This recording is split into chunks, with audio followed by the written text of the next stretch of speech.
everyone, welcome to Nana's Tiny Kitchen. I'm so excited. I haven't made a video in a while. Just a little background. Jeff had some surgery. He actually had a complete knee replacement. So it's been recovery time and me doing like everything.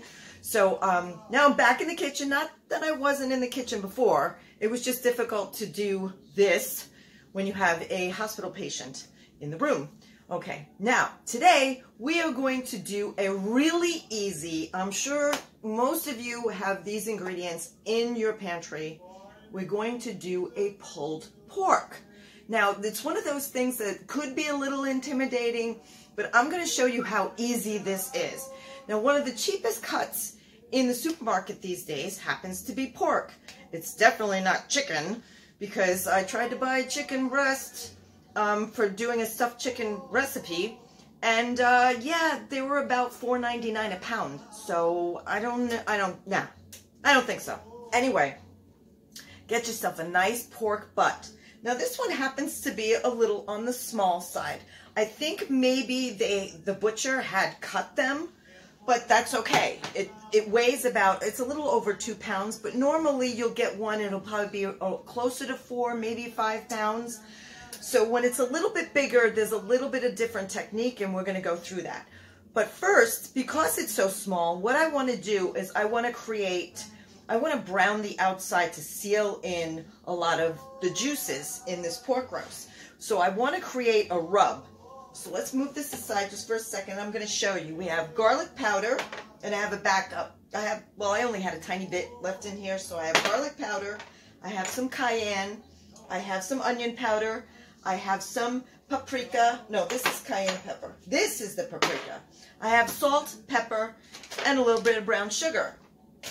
Now, if you ever have brown sugar and it's in your refrigerator or pantry or whatever, and it gets hard, and that sometimes happens when maybe a little moisture, because I keep mine in the refrigerator. Long story. Anyway, just pop it in the microwave for a couple of seconds and it actually softens up all those clumps. So we're going to start, I got a little cup here, and we're going to start doing our rub. So this is probably about the size of the roast. I want to say a 1/4 cup. So if it's a little bit bigger, go about a 1/2 cup. Then we want to do, I'm going to do a teaspoon of salt. And I'm going to do some paprika. I'm going to do a 1/4 teaspoon of paprika. Don't worry if it's a little bit over, that's all right. As a matter of fact, that was a little bit over. So we got that. We got the salt. Let's see, let's do our garlic powder. Let's take this off. Let's see how much is left in here. Can I get a 1/2 teaspoon?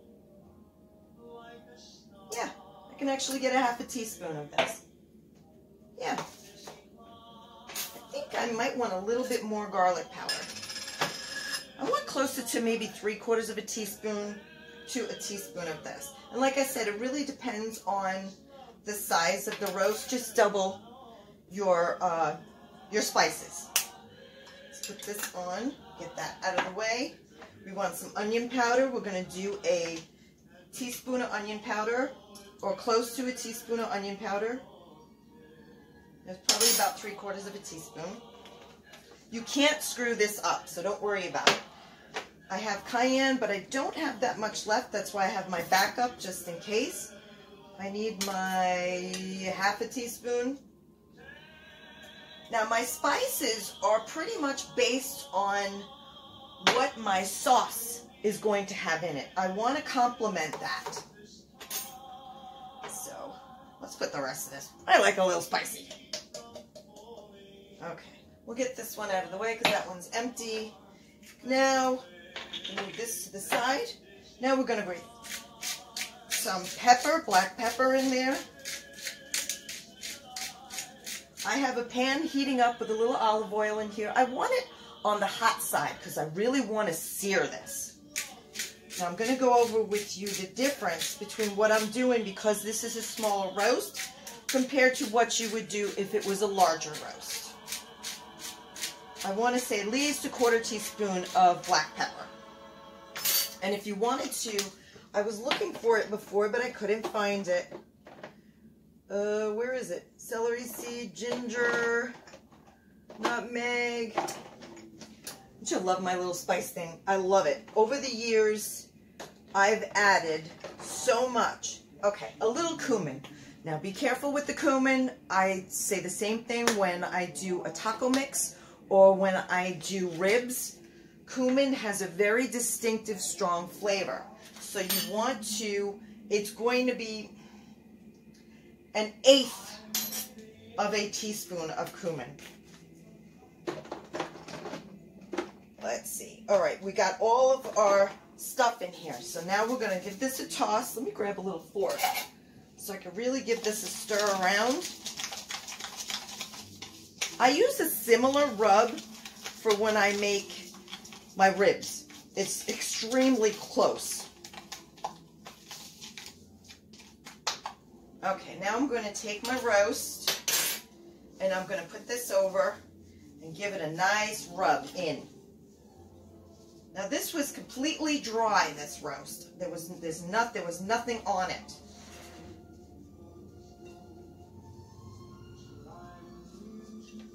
And get it in there really good. Give it a good massage. Now that sounds a little creepy. My oven is heating at 300 degrees. You could go even lower if you wanted to with the temp, because this is going to go into the oven for about, I don't know, I do at least 5-6 hours on really low covered, and I'm making a mess, but that's okay. Rub it in there really, really good.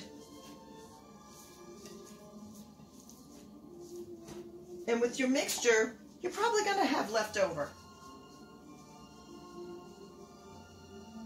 But that's okay. Now, I'm going to go over with you the reason why I'm doing it in the pan first. Because it's so small, if I had a normal size butt roast, what I would do is do this rub, and then I would cover it and let it sit in the refrigerator an hour. You could do overnight. Overnight is really good, but at least an hour. And then I would put my oven up to 400, 425 in the center, uncovered, and I would put this in the oven and let it get brown really fast. It'll get brown and crispy on the outside, but it won't be cooked on the inside.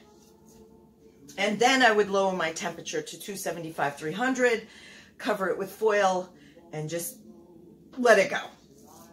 But because this one is so small, if I do that in the oven with the 400, then I'm at risk for having it cook on the inside, and I don't want that. I want the meat to like fall off.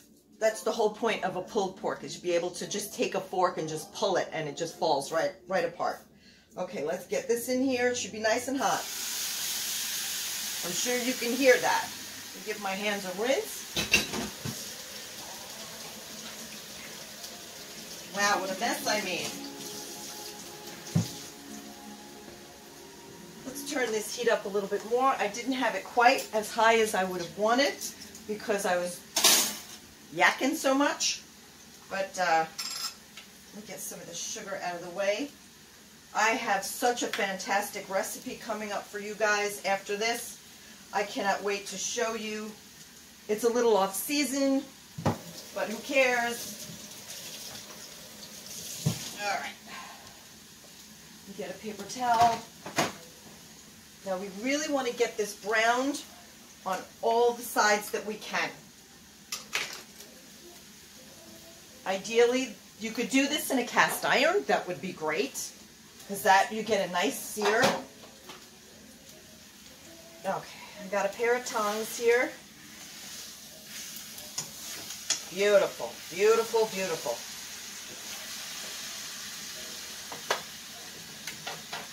Now with this roast, after I do the browning on the sides, temperature is set, I'm going to put it in my dish, cover it tightly with foil, and just set it for, I don't know, probably about 4 hours at first, 4.5 hours.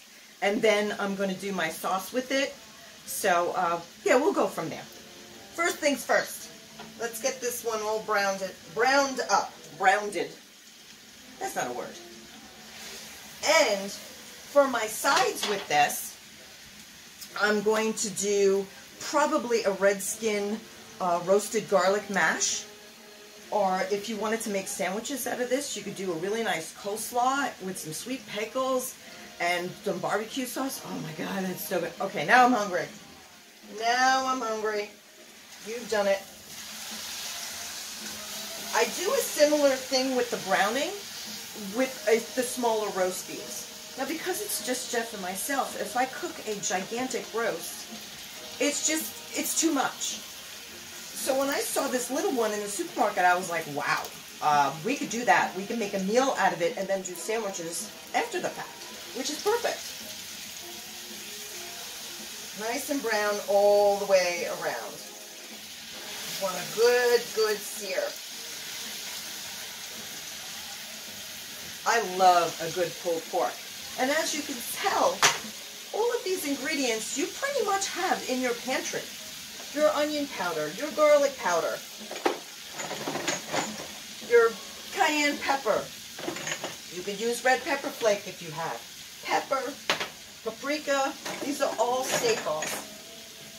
Now, if you're new to getting your pantry or your spice cabinet set, what I started doing before I had this wonderful collection, I actually have to have a case for it, is every time I went into the supermarket, I would just buy one more. And you find that sometimes you look at recipes, you're like, oh, I don't have that. I don't have mustard seed. I don't have celery seed. I don't have allspice. So what I did was every time I went into the supermarket and did my regular shopping, I just started adding to my spices. And now I have my case of spices. And there's a few more that I couldn't fit in here that I have.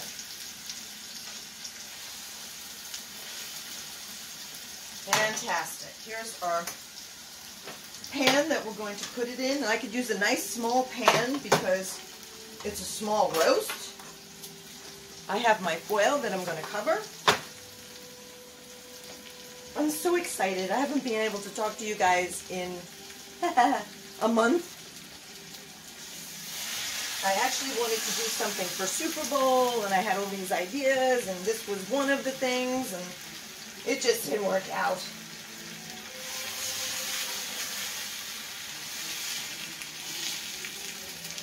I have to have my music on in the background. None of this is scripted. I pretty much just set up my camera and just press record. So whatever comes out of my mouth, whatever.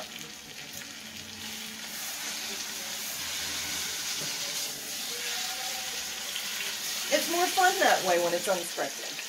I don't know what's going to happen. My kitchen goes on fire, something, I don't know. Or when I made, if you ever watched my video where I was making the hot sauce, you'll see how the bloopers really go.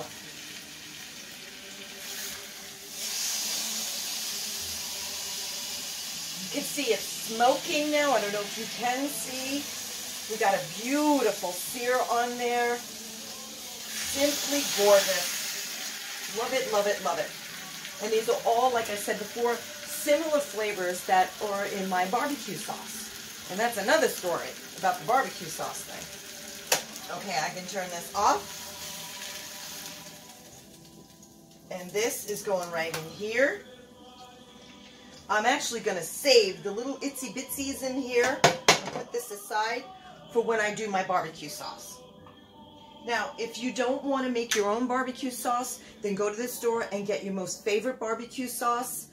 You could get something that has a little bit of a smoke flavor to it or complementing the sweet and hot to it.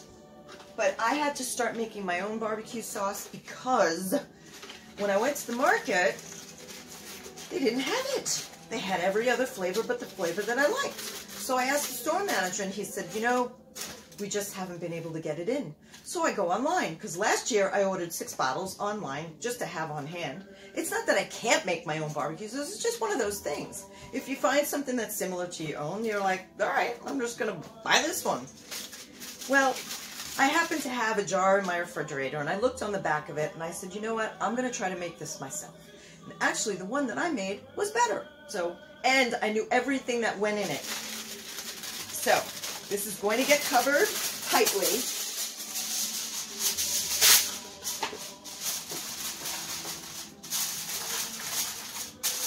Oh, there we go. Oven's at 300 degrees, and this is going to go right in the center of the oven.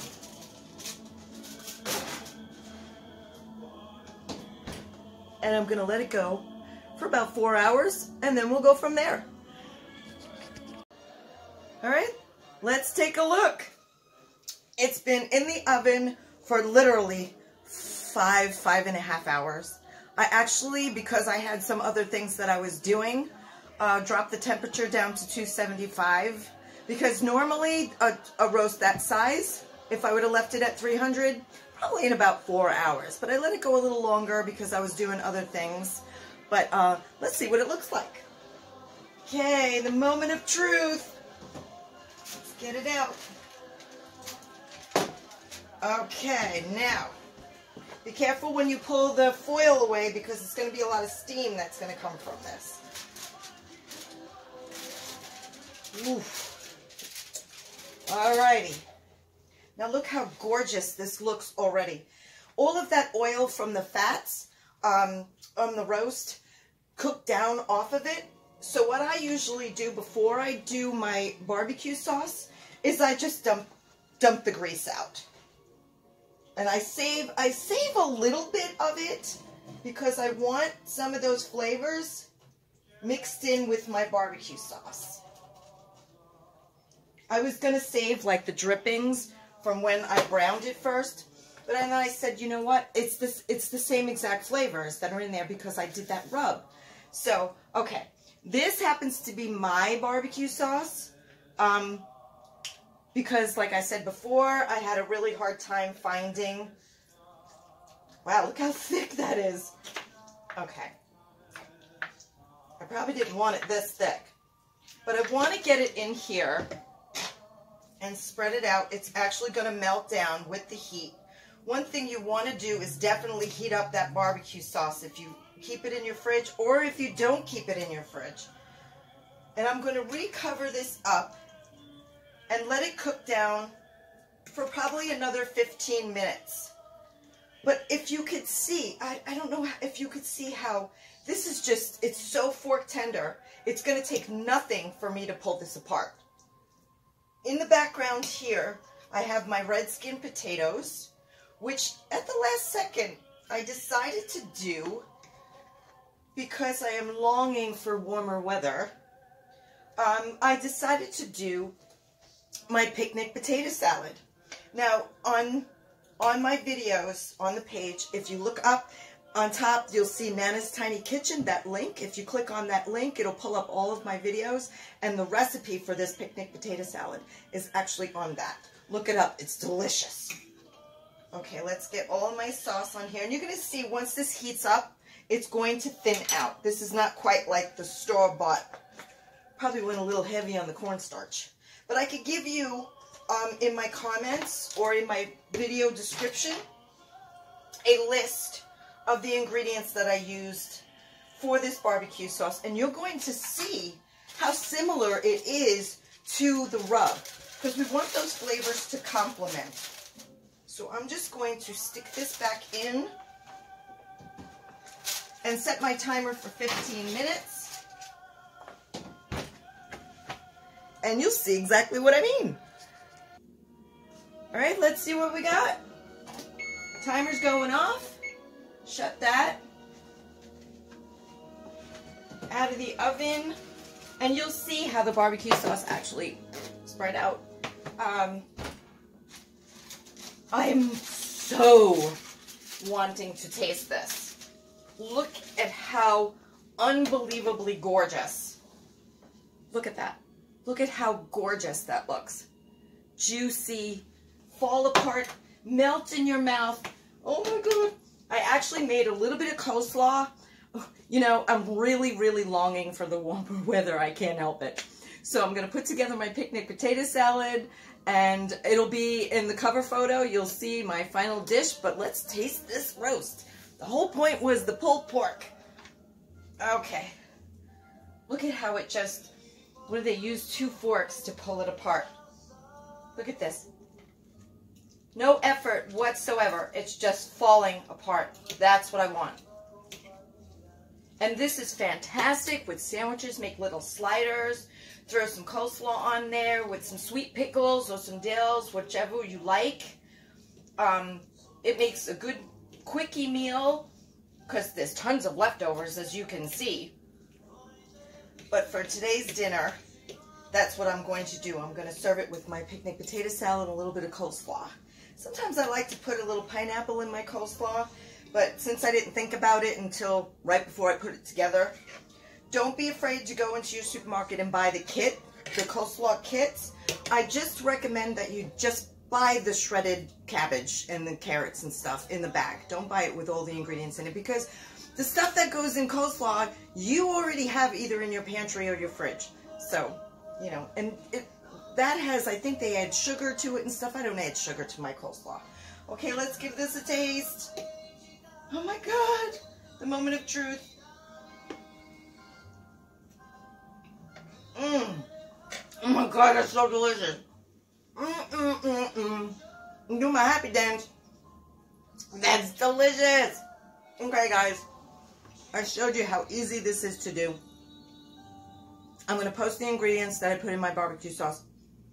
But if you're picking out a barbecue sauce in your supermarket, or you have a favorite, make sure that those flavors are similar to the flavors that you use in the rub, because then it all blends together so well. You have such a gorgeous flavor. Here, let me get a little more of this before Jeff comes home, because he's going to want some.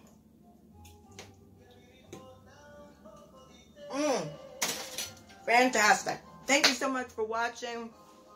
Like I said before, click on the Nana's Tiny Kitchen above the video, and it'll give you a list of all of my videos. I have some fantastic recipes on there. We have St. Patrick's Day coming up. I have an amazing corned beef and cabbage. Delicious. And Easter, I have some Italian Easter cookies in there. I have a gorgeous baked ham that is to die for. Thank you so much for watching. Until next time, guys. Ciao. Mangia.